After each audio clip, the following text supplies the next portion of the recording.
sih itu ketenagakerjaan?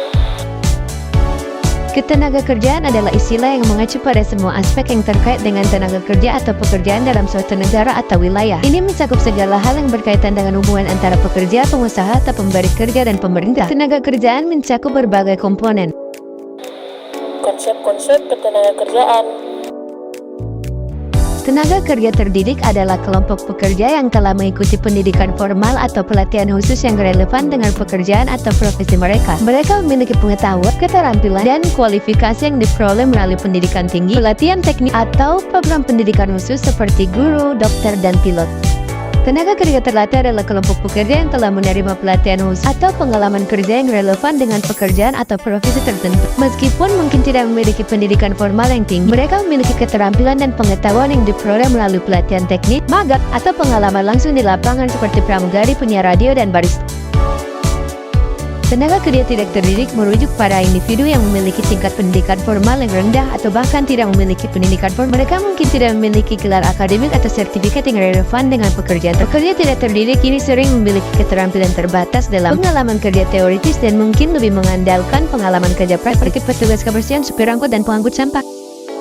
Angkatan kerja merujuk pada sejumlah orang yang siap dan mampu untuk bekerja dalam suatu wilayah atau negara pada suatu periode tertentu. Angkatan kerja terdiri dari individu yang telah memasuki pasar tenaga kerja dan dapat berpartisipasi dalam kegiatan ekonomi. Ini mencakup pekerja yang aktif, pencari kerja, dan orang yang tidak bekerja tetapi mampu bekerja.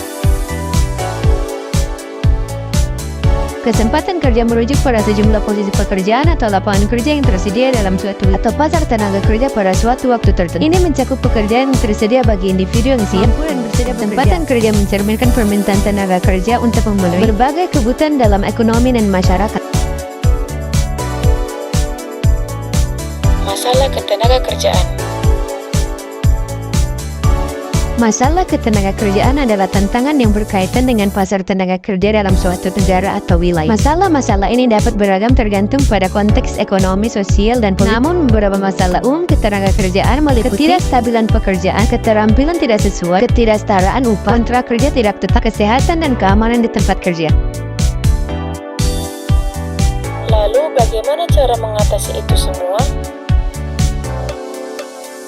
Mendorong pertumbuhan ekonomi yang berkelanjutan adalah kunci untuk menciptakan lapangan kerja baru. Ini dapat mencakup investasi dalam sektor-sektor yang memiliki potensi pertumbuhan seperti teknologi, energi terbarukan, dan industri kreatif. Membangun program pelatihan yang berkelanjutan dan memberdayakan pekerja untuk mengembangkan keterampilan baru selama karir mereka adalah penting. Hal ini dapat melibatkan kolaborasi antara pemerintah, perusahaan, dan lembaga pendidikan. Meningkatkan akses dan kualitas pendidikan dan pelatihan adalah cara penting untuk mengatasi ketidakcocokan keterampilan. Program pelatihan yang berfokus pada keterampilan yang sesuai dengan kebutuhan pasar tenaga kerja dapat membantu pekerjaan menjadi relevan di pasar kerja. Sistem upah yang berlaku di Indonesia. Berdasarkan satuan waktu sesuai namanya, besar sistem upah ini ditentukan berdasarkan waktu kerja karyawan, seperti hitungan jam, hari, minggu, bulan. Contoh paling umum adalah gaji yang diterima karyawan perusahaan setiap bulannya secara teratur pada tanggal yang sama.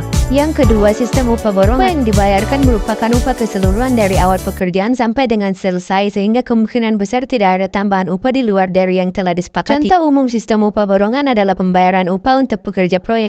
Ketiga, sistem upah hasil. Sistem upah digunakan pada perusahaan industri, jadi pengusaha akan membayarkan upah sesuai dengan jumlah produksi atau hasil yang dicapai dari setiap karyawan. Artinya, setiap karyawan yang dapat menerima besaran upah yang berbeda karena menghitung dari hasil pekerjaannya.